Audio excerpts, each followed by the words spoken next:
My stepdaughter nearly burned my house down for revenge. I pressed charges. Now my wife is divorcing me for it. They think I've lost everything. They have no idea what I'm about to do next. Hello Reddit, I plus here. I'm a 41-year-old mechanic. I own a modest house and run a small auto shop that I built from nothing. 2 years ago, I married a 36-year-old woman who came with a 16-year-old daughter. I knew blending families wouldn't be easy, but I didn't expect it to turn into this. Her daughter never liked me. From day one, it was attitude, silence, and the occasional muttered insult when she thought I couldn't hear. I tried to be patient. I kept telling myself, she's a teenager, give it time. That patience almost cost me my home. About 3 weeks ago, I woke up around midnight to the smell of smoke. Not the faint kind you question, the kind that hits your chest and tells you something is very wrong. I ran outside and saw flames licking up along the back fence, dangerously close to the side of the house. I grabbed the hose and managed to put it out before it spread. My hands were shaking the whole time. If I had slept a little longer, that fire could have reached the structure. When I turned around, she was standing there, watching. No panic, no fear, just watching. I asked her what happened. She shrugged. That shrug flipped something in me. The next morning, I checked the area and found burned paper, a lighter, and a small container that smelled like fuel. That's when I called the police. And that's when my marriage started collapsing in real time. My wife completely lost it. She begged me to tell the officers it was just a backyard accident. Said maybe her daughter had been messing around and it got out of hand. She wanted me to lie, to say it was basically a campfire gone wrong. I refused. We argued like I've never argued with anyone before. Shouting, accusations, tears. She said I was choosing punishment over family. I said she was choosing denial over reality. She packed a bag and left for her sister's place that same night. After that, things escalated fast. There was a hearing. I had to sit in a courtroom and explain that this wasn't some harmless mistake, that it was deliberate, that someone had been playing with fire near my home. Her sister cornered me in the hallway, yelling loud enough for everyone to hear, calling me heartless, saying I was destroying a child's future. All I could think was, she lit a fire next to my house. Are you people serious? Then came the divorce papers. She had them delivered to my workplace. Imagine standing there, grease on your hands, coworkers walking around, and you open an envelope that basically says, your life just fell apart. I felt embarrassed, angry, and honestly, blindsided by how quickly she pulled the trigger. She still thought I'd dropped the charges. I didn't. Instead, I got a lawyer. That decision changed everything. He asked me a question I hadn't really considered. Has she done anything like this before? At first I said no, but then I remembered the security cameras I installed months earlier after some neighborhood break-ins, mostly pointed at the driveway and backyard. I went back and checked the footage. I wish I hadn't. There were clips, multiple clips, and of her late at night in the backyard lighting small fires in a metal container, watching them burn, putting them out. One video showed her in my garage on speakerphone saying she was going to make life miserable for me.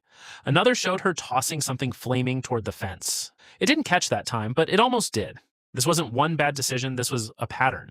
I handed everything over to my lawyer. He passed it to the prosecution. He told me straight up that this kind of evidence destroys any argument that it was accidental. When my wife found out, she accused me of spying, said I violated her daughter's privacy. The cameras had been there before any of this. She knew that. But suddenly, I was the villain. At the same time, the divorce picked up speed. She tried to claim part of my house, even though I bought it years before we met and paid every bill myself. That didn't go anywhere. She also tried to paint me as financially unstable because I run my own shop. I had records for everything, income, taxes, contracts.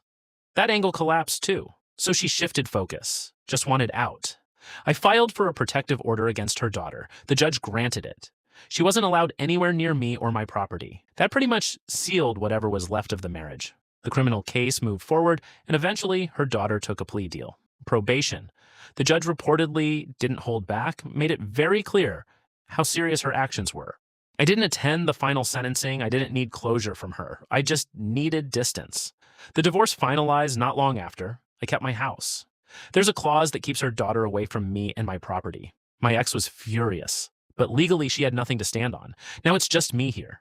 Quiet. No tension, no walking on eggshells. But every time I step into the backyard, I see it. That blackened scorch mark along the fence. It's like a permanent reminder of how close everything came to going up in flames, literally and figuratively. Some people think I went too far, that I should have handled it privately, maybe pushed for counseling instead of calling the police. I get that perspective, but here's the thing. When someone sets a fire next to your home, you don't start with therapy. You start by stopping the danger, then you deal with everything else.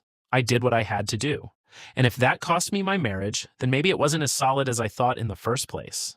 Still, I keep wondering one thing. If I had ignored that first fire, would there have been a second one big enough that I wouldn't be here to tell this story? I thought that was the end of it. Quiet house, signed papers, court dates behind me. I was wrong. About a month after everything settled, I started noticing small things, nothing dramatic at first, just off. The motion lights in my backyard would flick on at random times during the night. I'd check the cameras, but there'd be nothing there. No person, no animal, just the light coming on, then going off again. At first, I blamed the wiring. Then one morning, I stepped outside and saw fresh scratches on the side of my garage door. Not deep, but deliberate. Like someone had dragged something sharp across it. That uneasy feeling came back. I pulled the footage again and went through it frame by frame. And this time, I caught something. A shadow. Not clear enough to identify a face, but enough to see a figure moving just out of the camera's direct angle. Whoever it was knew where the blind spots were. That's when my stomach dropped. Because there were only two people who had ever complained about where my cameras were positioned, my ex and her daughter. I brought the footage to my lawyer. He didn't jump to conclusions, but he didn't brush it off either. He suggested I document everything and report any further incidents immediately, especially given the existing protective order. A few nights later, it escalated.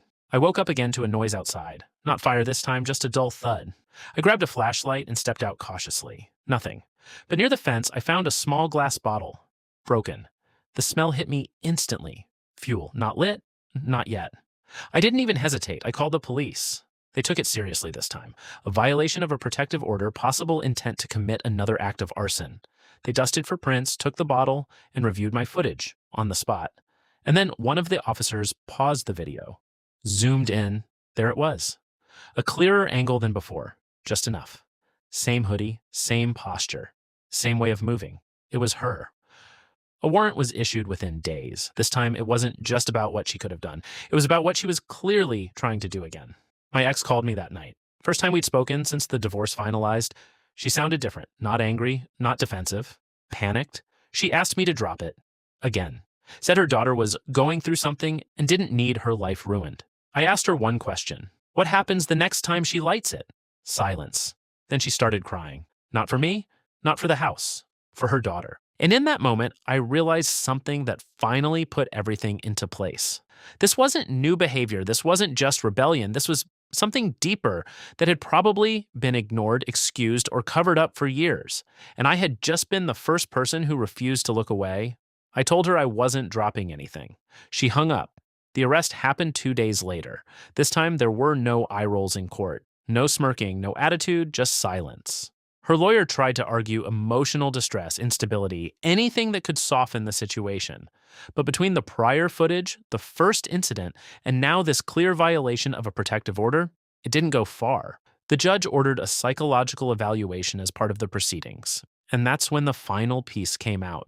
She had a history, small incidents at school, setting fire to trash in a bathroom once, burning notebooks behind a building. Nothing that had escalated legally before, but enough that it formed a pattern, a dangerous one. The kind people ignore until it becomes impossible to ignore. She was placed into a monitored rehabilitation program as part of a stricter sentence. Not just probation this time, supervision, mandatory treatment, structure, consequences. I haven't seen her since, and I don't plan to. As for my ex, I heard through mutual friends that she's struggling, not financially, but emotionally. The reality of everything finally caught up once. There was no one left to blame but circumstances she couldn't control anymore. I don't hate her, but I don't miss her either. These days, I've made a few changes. Upgraded the security system, added more cameras, covered every angle, reinforced the fence, installed motion sensors that actually alert my phone instantly. It might sound extreme, but peace of mind is worth it. Sometimes late at night, I still wake up expecting to smell smoke. Old habits, old fears. But then I step outside, look at that same scorched section of fence, now repaired but still slightly darker than the rest. And I remind myself, I didn't overreact, I didn't ruin anyone's life.